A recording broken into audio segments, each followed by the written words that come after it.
بسم اللہ الرحمن الرحیم۔ دعا اس چیز کو آپ تک لے آتی ہے جو آپ کے نصیب کا حصہ نہیں ہوتی۔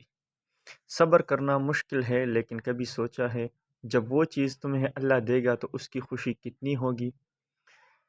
پھر وہ تمہاری من پسند چیز تم تک لائے گا مقررہ وقت پر، اور پھر تم حیران رہ جاؤ گے۔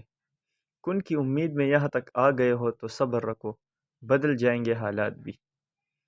اللہ کی رحمت سے کبھی مایوس مت ہونا، وہ بہت کچھ دینے سے پہلے تمہارا امتحان لیتا ہے۔ دعا مانگ کر بھی ڈرتے رہو گے تو لگے گا کہ قبول ہونے کا یقین نہیں ہے۔ ارے یقین رکھو، وہ ضرور کن کہے گا۔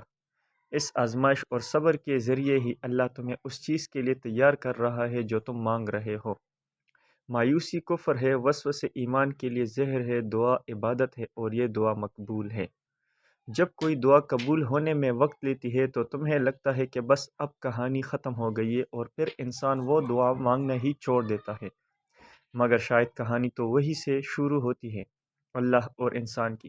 جب انسان بے بس و مجبور ہو کر اللہ سے اپنی دعاؤں کا نام نہیں لیتا، بلکہ اللہ سے اپنے بیمار دل کو ٹھیک کرنے کی دوا مانگتا ہے۔ معجزے کب ہوتے ہیں؟ معجزے تب ہوتے ہیں جب ہمارے الفاظ ناکام ہو جاتے ہیں اور الفاظ کی جگہ آنسو ہمارا حال دل بیان کرنے لگتے ہیں۔ جب ہمارے صبر کی آخری حد ہوتی ہے اور تمام دروازے بند نظر آ رہے ہوتے ہیں، مگر دل پھر بھی کہہ رہا ہوتا ہے بس تھوڑا صبر، اور یہ راستے تیرا رب خود بنائے گا ایک دن۔ یہ دروازے جو تجھے بند نظر آ رہے ہیں، ایک دن تیرا رب ایک نہیں 100 دروازے تمہارے لیے کھول دے گا۔ وہ راستے بھی دکھاتا ہے، وہ اسباب بھی بناتا ہے، وہ مان بھی جاتا ہے اور پھر معجزے بھی دکھاتا ہے۔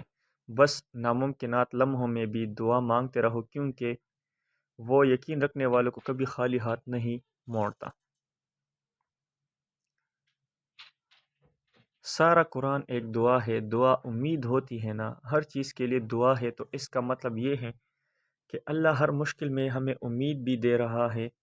یہ مجھے سب سے اچھی چیز لگتی ہے قرآن پاک کی، کہ ہم کبھی نا امید نہ ہو، کوئی گناہ ہو جائے تب بھی اور کوئی مشکل پڑے تب بھی، کیونکہ اللہ سب کچھ کر سکتا ہے۔ اللہ ہمیں قرآن میں کہتا ہے مجھے پکارو میں تمہاری دعا قبول کروں گا، تو آپ کو کیا لگتا ہے وہ آپ کی بات نہیں سن رہا؟ آپ کے منہ سے الفاظ نکلنے سے پہلے ہی وہ سب سن رہا ہوتا ہے۔ یہ اللہ کا حسن ہے کہ ہمیں کچھ کہنے کی ضرورت نہیں پڑتی، کیونکہ وہ پہلے سے ہی سب کچھ جانتا ہے۔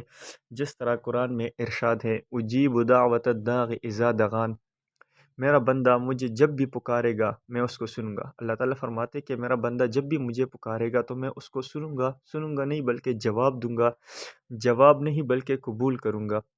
تو اللہ تعالیٰ مجھے اذا دعان جہاں بھی پکارے گا، کسی بھی جگہ، کوئی خاص جگہ مینشن نہیں کی کہ مجھے مسجد میں پکارو، خانہ کا، بلکہ انسان مجھے جہاں بھی پکارے گا میں اس کی آواز کو سنوں گا اور میں اس کی دعا کو قبول کروں گا، اس کو جواب دوں گا۔